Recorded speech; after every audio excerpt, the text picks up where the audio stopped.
Okay, in this video, I'm going to show you how to solve what's called an initial value problem.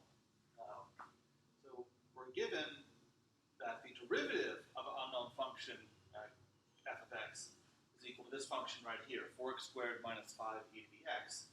And we're also given that the value of our unknown function f of x at x equals 0 is equal to minus 4.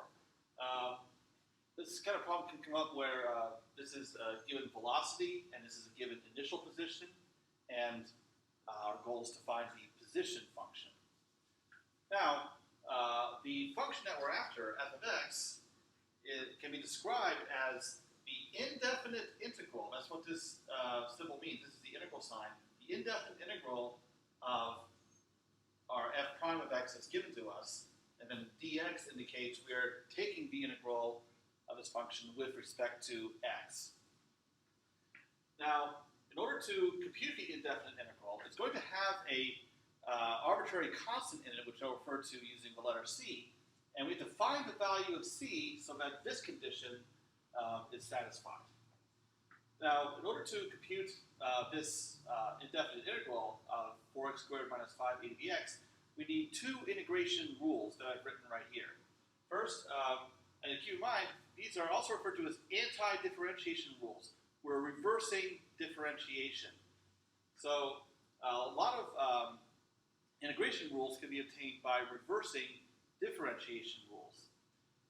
So the first one, the integral of e to the x is e to the x, because e to the x is its own derivative, so going backwards, it will also be the same function. But don't forget to add on this plus c here. This c is called the constant of integration. So really, any function of this form where c is any number whatsoever, any constant,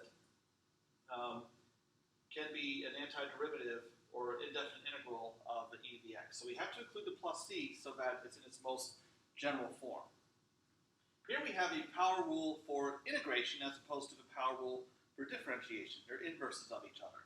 So the indefinite integral of x to the n is x to the n plus 1 divided by n plus 1, and then don't forget the plus c for constant of integration, as long as n is not equal to minus 1, otherwise we would be dividing by 0.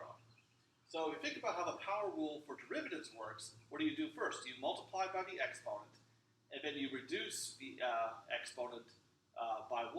Here's the opposite. We add 1 to the exponent, and then we divide by that new updated exponent. It's the exact reversal of the steps from taking a derivative using the power rule.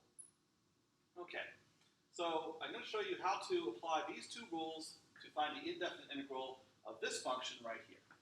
So f of x is the indefinite integral of f prime of x, and I'll fill in what f prime of x is. So it's 4x squared minus 5e to the x.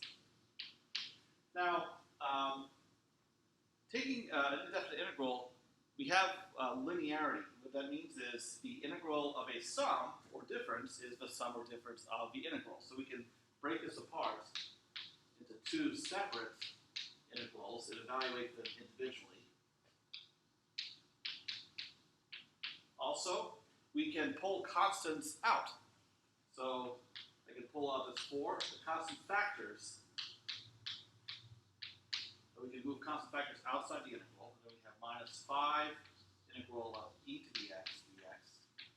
So now each of these two integrals that are left fit these rules. So for x squared, we have the power rule with n equal to 2. So if we go up here, I have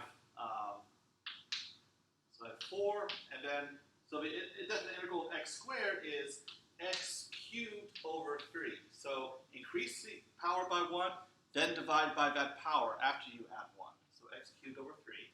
And then I have minus 5, and then we have the integral of e to the x, which is e to the x. And then we throw in a plus c.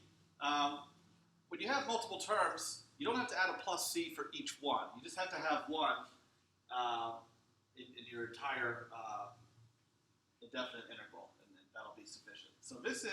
So what we know now is that our function that we're after, f of x, has this form.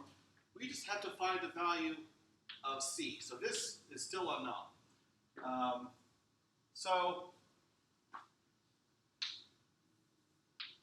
to solve for c by substituting x equals 0.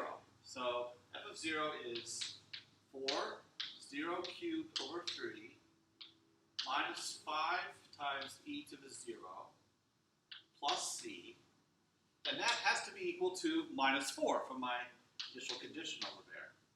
So now when I work all this out, well, the first term is going to be 0, and then e to the 0 is 1. So I have minus 5 plus c is equal to minus 4. So now to get c, I just add 5 to both sides.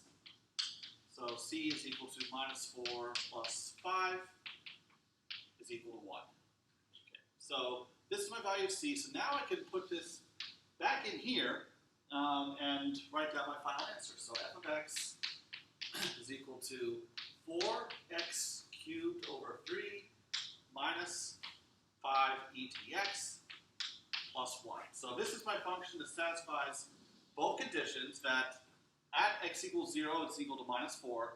And if I were to take the derivative of this, and it'd be a good idea to try that to convince yourself, so take a derivative of this, then I will get the, given the f prime of x over there, the 4x squared minus 5e to the x.